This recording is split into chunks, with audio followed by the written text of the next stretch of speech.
Om Shanti. Good morning आप सभी बाबा के रूहानी रत्नों को अपने इस भाई की ओर से खुशनुमा जीवन की ढेर सारी शुभकामनाएं स्वीकार हो। है ना खुशनुमा जीवन? बाबा मिला तो मिल गया खजाना, प्यार का भी और संसार का भी। हमारा खुशनुमा जीवन नहीं होगा तो किसका होगा? विचार करना। 16 जुलाई 2024। मीठे बच्चे, ड्रामा की यथार्थ नॉलेज से ही तुम बच्चे अचल अडोल एक रस रह सकते हो। माया के तूफान तुम्हें कभी भी हिला नहीं सकते। दुनिया वाले भी ड्रामा को समझते हैं, यूज करते हैं, ऐसी बात नहीं है। बशर्ते बाबा जिस तरीके से समझाते हैं वो हम बाबा के बच्चे ही नंबरवार समझते हैं। दुनिया में जब कोई कार्य नहीं होता तो क्या कहते हैं? ईश्वर की मर्जी, भैया उसके भाग्य में यही था, ऐसे बोलते ना। और सुनो, ड्रामा की फिक्सिंग कितनी अच्छी बाहर वाले बताते हैं। राम से पैदा होने से पहले ही रामायण की रचना रच दी गई, ऋषि जी ने रच दी, ऐसे करेंगे, ये करेंगे, वो करेंगे। अरे जब व्यक्ति अभी आया ही नहीं, पार्ट में उतरा ही नहीं, तो पहले रचना कैसे रच दी उन्होंने? विचार करो। क्योंकि ये ड्रामा की फिक्सिंग और खुद स्वयं की अनुभूति बताती है। कभी कोई वातावरण, कोई व्यक्ति विशेष, कोई वस्तु आपके सामने जब आती है तो आपको लगता है मैं तो बारंबार आया हूँ इस स्थान पे, कितनी बार मिला हूँ इनसे, ये तो हमारे बड़े घनिष्ठ लगते हैं। नहीं? तो ये ड्रामा की रिपीटिंग है, इसको गहराई से समझो। सुनो एक बार और। मीठे बच्चे, ड्रामा की यथार्थ नॉलेज से ही तुम अचल अडोल और एक रस रह सकते हो। माया के तूफान तुम्हें हिला नहीं सकते, क्योंकि ड्रामा में हमें मालूम है हमारा अकल्याण है ही नहीं। ठीक है ना?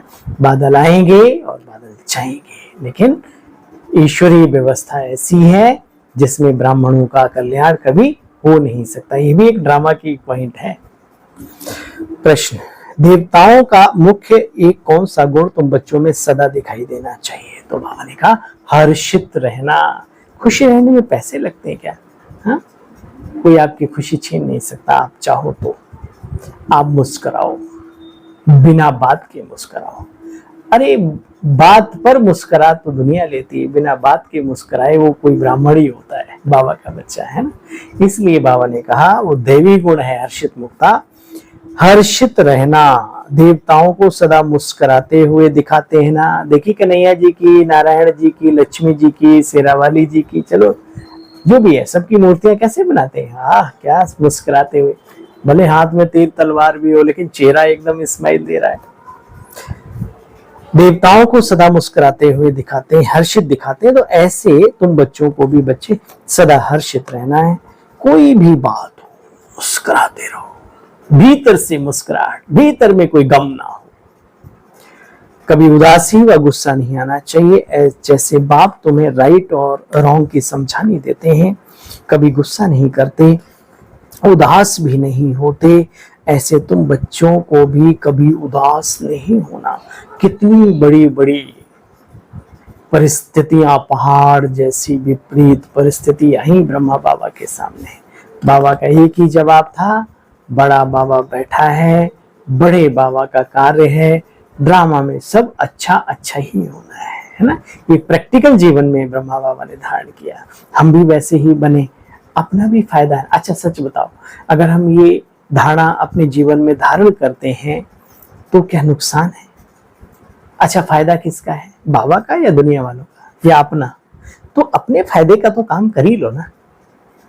यानी मुस्कुराओ, गुस्सा मत करो, तसल्ली से सारे काम करो। ओम शांति। बेहद के बच्चों को बेहद का बाप समझाते हैं। लौकिक बाप तो कभी ऐसे नहीं कहेंगे, उनके तो करके 5-7 बच्चे होंगे। यहाँ तो सभी आत्माएं हैं, तुम बच्चे आपस में ब्रदर्स हो। ब्रदर्स कहते भी हैं ना, हम सब भाई भाई हैं। जो भी आएंगे उनके लिए कहेंगे हम सब भाई भाई हैं। बच्चे ड्रामा में बांधे हुए, जिसको कोई नहीं जानते, यह ना जानना भी ड्रामा में नूद है। देखो, परम पिता परमात्माए नमः आदि कहते रहते हैं, परंतु वो परम पिता परमात्मा हम सभी आत्माओं का पिता कौन है वो कोई भी नहीं जानते। देखो बच्चे, कितने धर्म है, बात मत पूछो। ये बातें सिवाय तुम बच्चों के और कोई की बुद्धि में बैठती नहीं। कितनी टालटालियां हैं बच्चे। बनन ट्री का बाप मिसाल देते हैं, वृक्ष सारा खड़ा है और फाउंडेशन है नहीं। ऐसे बाकी धर्म अपनी चरम सीमा पर कार्य कर रहे हैं, दुनिया में दिख रहे हैं, और आदि सनातन देवी देवता धर्म वो बिल्कुल जैसे कि समाप्ति हो गया, कि भूल ही गए कि इस दुनिया में कोई आदि सनातन देवी देवता धर्म भी था। तुम बच्चे इन बातों को जानते हो। वास्तव में सबसे पुराना तो है ही आदि सनातन देवी देवता धर्म। कौन कौन धर्म कब कब आते हैं बच्चे, ये भी तुम जानते हो। ये अनादि बना हुआ ड्रामा है। मीठे बच्चे इसमें भी निश्चय रखो, मीठे बच्चे इसमें भी निश्चय रखो, ये बना हुआ ड्रामा है। स्थापना भी होनी है तो उससे पहले सफाई भी होनी है, तो फिर नई दुनिया भी आनी है, और पूरे विश्व में ये भारतवर्ष यानी दैवी स्वराज्य फिर आना ही है। इसलिए टेंशन नॉट। बाबा कहते बच्चे कोई बात और सोचो नहीं, बोलो नहीं। चक्र दिखाया है ना कैसे फिरता रहता है, सब ड्रामा में बांधे हुए। इसका मतलब यह नहीं कि कोई धागे में बांधे हुए नहीं बच्चे। बाप समझाते हैं वो जड़ झाड़ होता है वृक्ष, तुम बच्चे चैतन्य हो। वो जड़ बातें हैं, तुम्हारी चैतन्यता की बातें, आत्माओं की बातें हैं। अच्छा, इन बातों को तुम बच्चे जानते हो। अभी तुम बच्चे पुरुषोत्तम संगम युग पर हो। सतयुग त्रेता के संगम को पुरुषोत्तम नहीं कहते, कलयुग और सतयुग के बीच के समय को पुरुषोत्तम संगम युग कहा जाता है। देखो बच्चे कितने फर्स्ट क्लास श्रृंगारे हुए सतयुगी दुनिया में तुम बच्चे थे, कितना फर्स्ट क्लास राज्य भाग्य था। बाबा कहते माया की धूल में फिर मैले हो गए। प्रजापिता ब्रह्मा है, ग्रेट ग्रेट ग्रैंडफादर, उनका भी ऑक्यूपेशन कोई जानते नहीं। विराट रूप भी दिखाया हुआ है बच्चे, परंतु समझते थोड़ी हैं। यह भी ड्रामा बना हुआ है। बाबा कहते बच्चे आत्मा कैसे पार्ट बजाती है, बाप आकर के बच्चों को रियलाइज कराते हैं। देखो बच्चे, छोटी सी बिंदी में अजर अमर अविनाशी पार्ट, अजर अमर अविनाशी आत्मा में भरा हुआ है। परमपिता परमात्मा भी बच्चे सूक्ष्म आत्मा है, परंतु हम सब आत्माओं में परम है। परम, परम का मतलब बड़े नहीं, हाँ शक्तियों में, गुणों में, है ना, ज्ञान में परम है वो। अच्छा, आत्मा भी अजर अमर अविनाशी, शिव बाबा भी अजर अमर अविनाशी, तो हमारा पिता कैसे हुआ? उसने हमें कोई बनाया तो है नहीं, फिर भी वो परम पिता कहलाता है। जैसे इस देश को अंग्रेजों से आजाद कराने के निमित्त जिनका नाम आता है, उन्हें राष्ट्रपिता कहा जाता है। उन्होंने पूरे राष्ट्र के लोगों को पैदा नहीं किया, लेकिन फिर भी पिता शब्द से संबोधित करते हैं। ऐसे ही हम सब आत्माएं जब फंस जाती हैं इस जंजाल में मायावी, तो वो ईश्वरीय शक्ति, वो परमात्मा आकर के क्या करते हैं, हमें इन बुराइयों से छुड़ाने के तरीके सिखाते हैं। तो हम उनको पिता, घर में बड़े भाई को भी पिता समान माना जाता है। ऐसा नहीं कोई आत्माओं को भगवान ने बनाया है बैठ के, वो भी अजर अमर अविनाशी, हम भी अजर अमर अविनाशी।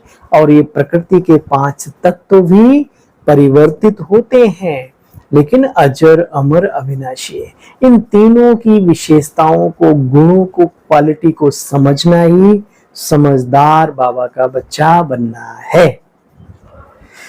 अच्छा देखो बच्चे, तुम इन बातों को अच्छी तरह से जानते हो। इस ज्ञान में बड़ी अचल अर्थात स्थिरियम बुद्धि चाहिए।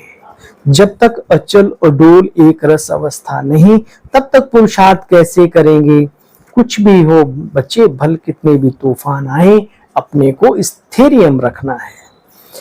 माया के तूफान तो ढेर के ढेर आएंगे, अच्छा पिछाड़ी तक आएंगे। शरीर से आत्मा जब तक बाहर ना निकल जाए, तब तक इस मायावी दुनिया में माया तो आती ही रहेगी, दुनिया ही उसी की है।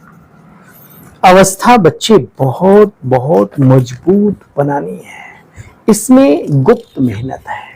क्या इसमें है? गुप्त मेहनत की बात है, करना है तो प्राप्ति भी फिर बड़ी गजब की है ना। कई बच्चे पुरुषार्थ कर तूफान को उड़ाते रहते हैं, जितना जो पास होगा उतना ऊंच पद पाएगा। राजधानी में पद भी तो बहुत है ना बच्चे।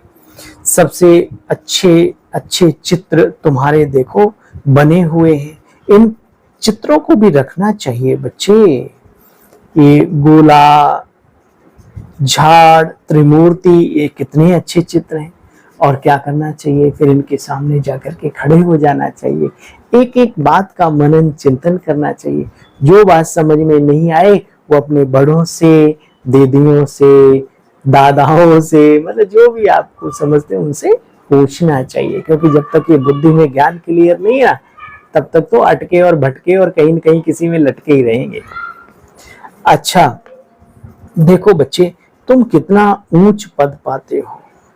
अच्छा, मीठे मीठे स्किल दे बच्चों प्रति माता पिता बाप दादा का याद प्यार और गुड मॉर्निंग। रूहानी बाप की रूहानी बच्चों को नमस्ते बोलो भाई। हम सब रूहानी बच्चों की रूहानी बाप दादा आपको भी नमस्ते नमस्ते, शुक्रिया, थैंक यू मीठे बाबा। सार है, इस पुरुषोत्तम संगम युग पर पवित्र बन स्वयं का श्रृंगार करना है ज्ञान, गुण और शक्तियों से। माया भी कभी भी माया की धूल से लिथड़ कर अपना श्रृंगार बिगाड़ना नहीं है, मैला नहीं करना अपने आप को। इस ड्रामा को यथार्थ रीति समझ अपनी अवस्था अचल अडोल स्थिरियम बनानी। बच्चे कभी मूंझना नहीं। सदैव देवताओं की क्या क्वालिटी है जो अभी सबको दिखनी चाहिए, सदैव हर्षित मुख रहना है, कुछ भी हो। वरदानी बाबा का वरदान है हर्षित रहना है, लेकिन याद रहे हा हा हा हा, ये ब्राह्मणों को शोभा नहीं देता। राम को, कृष्ण को, देवियों को कभी देखा हा हा करते हैं। हाँ, राक्षसों को दिखाया, कंस को, जरासंधी को, रावण को, वो थोड़ा सा ना सभ्यता के अंदर हमारे नहीं आता। हर्षित मुख मतलब मीठी मीठी मुस्कुराहट, और वो भी समझ के साथ। मान लो कहीं कोई गम की बात है वहां क्या तो कहेंगे भाई इसे तो अंदर में तो थोड़ा सा रमणीकता और गंभीरता का भी बैलेंस बाबा हमें सिखाते हैं, ठीक है।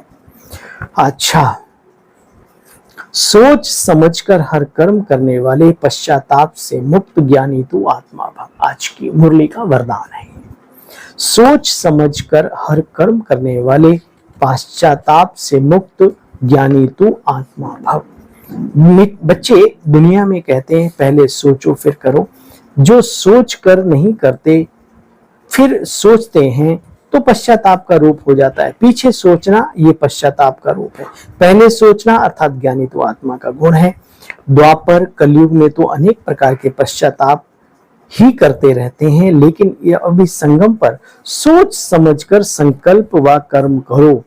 जो कभी मन में एक सेकंड के लिए भी पश्चाताप ना हो तब कहेंगे ज्ञानी तू आत्मा। सुना, किसको ज्ञानी तू आत्मा कहेंगे? पहले सोचे समझे फिर कार्य को करे। संकल्प करने से पहले भी एक बार सोचो मैं सोच क्या रहा हूं। स्लोगन है आज का, रहम दिल बन सर्व गुणों और शक्तियों का दान देने वाले ही मास्टर दाता है। कौन है मास्टर दाता? किन्हें कहा जाएगा? रहम दिल बन सर्व गुणों और शक्तियों का दान देने वाले ही मास्टर दाता है। आपका जीवन ऐसा हो जिससे गुण और शक्तियां दिखाई दें, ईश्वरीय श्रृंगार दिखाई दे। चलिए कल पुनः मिलते हैं बाबा की मुरली का साथ लेकर। तब तक के लिए आप सभी को ओम शांति और ढेर सारा प्यार, नमस्कार। अगर आपको स्पष्टता अच्छी लगती है, आप कमेंट बॉक्स में भी लिखती हैं, हमारी बहनें भी, भाई भी, बच्चे भी, बुजुर्ग भी, उनका भी आशीर्वाद और स्नेह मिलता रहता है।